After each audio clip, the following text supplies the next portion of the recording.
Friends, हमने देखा कि 3 जनन स्तरों का निर्माण हो चुका है, बच्चे का विकास हो रहा है, बच्चे के सारे अंग बन गए हैं, वो एक फीटस का रूप ले चुका है और उसके बाद वो जन्म के लिए 9वें माह में तैयार हो चुका है। तो ये सारी जो क्रियाएं हैं वो हो तो रही थी, मगर इसके पीछे एक बहुत बड़ा रीज़न है किसके द्वारा हो रही है कि माँ के शरीर का जो पोषण पदार्थ है, जो ऑक्सीजन है, जो ब्लड है, वो किसके द्वारा बच्चे के शरीर में पहुँच रहा है। तो वो होता है प्लेसेंटा। प्लेसेंटा के द्वारा ही ये जो माँ और बच्चे के बीच का जो कनेक्शन है वो प्लेसेंटा ही है।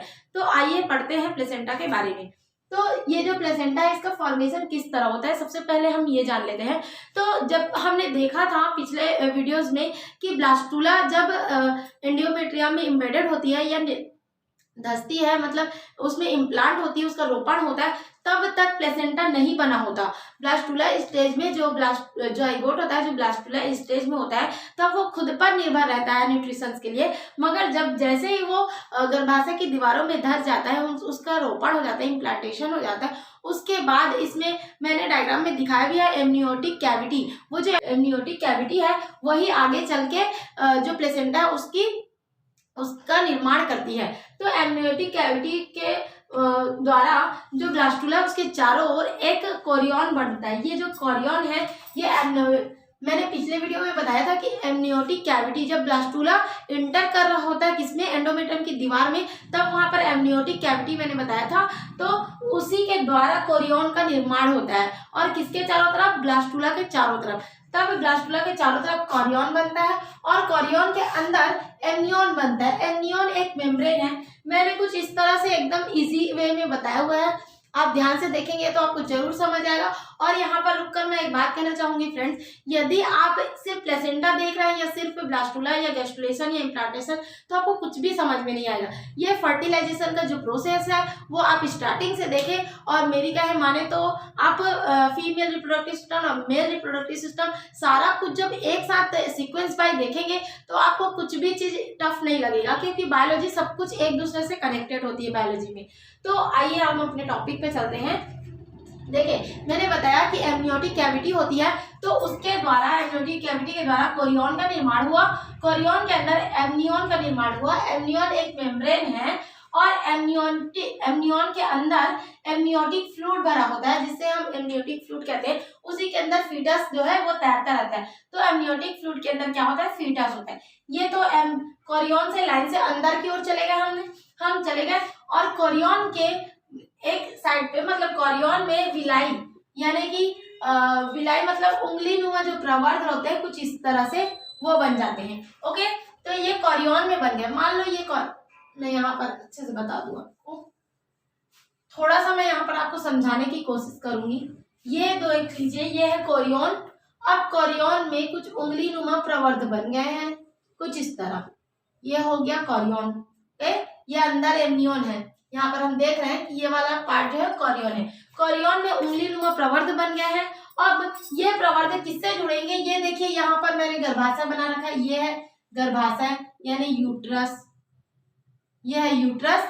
तो यूट्रस की जो दीवार है तो उसमें उसके एंडोमेट्रियम में, यूट्रस के सबसे अंदर की ओर तो एंडोमेट्रियम ही होती है ना, तो एंडोमेट्रियम में भी मान लो ये यूट्रस है तो इसमें भी उंगली नुमा प्रवर्ध बन जाएंगे। अब देखिए ये जो दोनों उंगली नुमा प्रवर्ध है ये आपस में जुड़ जाएंगे, कुछ इस तरह से दिखाई देंगे आपको। अब देखिए इस तरह से, तो ये जो दोनों है,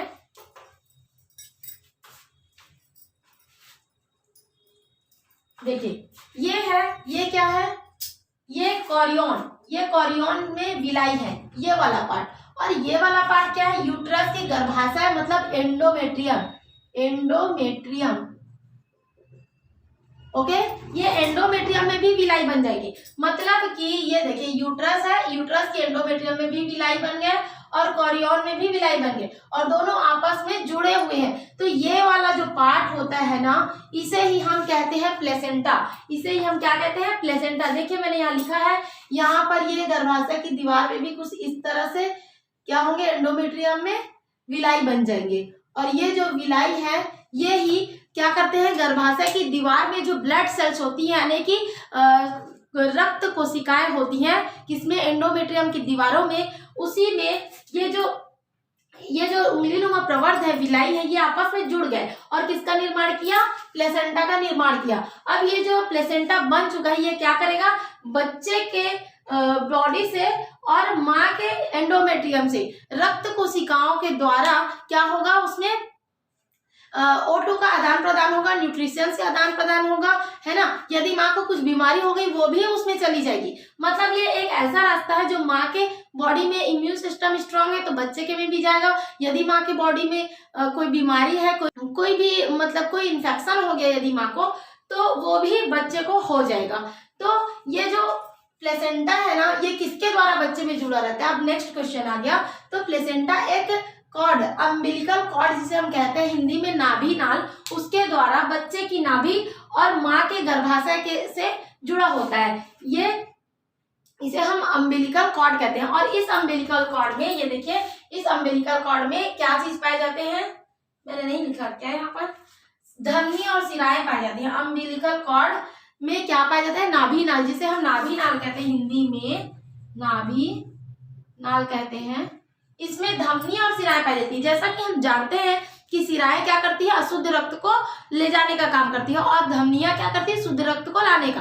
तो ये जो नाभि नाल है, इसके द्वारा बच्चे को माँ के द्वारा भेजे, माँ के शरीर से शुद्ध रक्त बच्चे के शरीर में आता है और बच्चे के शरीर से अशुद्ध रक्त शुद्ध होने के लिए शिराओं के द्वारा माँ के शरीर में वापस जाता है। मतलब इस अम्बिलिकल कॉर्ड में धमनी और शिराएं विकसित हो जाती हैं आगे चल के, जो कि ब्लड का यानी रक्त का शुद्ध और अशुद्ध रक्त को लाने और ले जाने का कार्य करती हैं। और ये जो प्लेसेंटा है, ये क्या करते हैं? न्यूट्रिशंस और O2 को विसरण की क्रिया के द्वारा लेते हैं। कौन सी क्रिया के द्वारा? विसरण की क्रिया। मतलब गर्भाशय की दीवार और कोरियन दोनों के बीच विलाई प्रेजेंट होते हैं, क्योंकि कोरियन में विलाई बहुत से विलाई पाए जाते हैं। अंकुर, उंगलीनुमा प्रवर्ध जिसे हम कह सकते हैं, विलाई मतलब अंकुर बन जाते हैं, और गर्भाशय की एंडोमेट्रियम में भी अंकुर बन जाते हैं। और दोनों अंकुर आपस में जुड़कर विसरण की क्रिया के द्वारा जो गर्भाशय में रक्त कोशिकाएं होती है, उनसे ऑक्सीजन और न्यूट्रिशंस पदार्थ को बच्चे के बॉडी तक पहुंचाते हैं। किसके द्वारा? अम्बिलिकल कॉर्ड के द्वारा।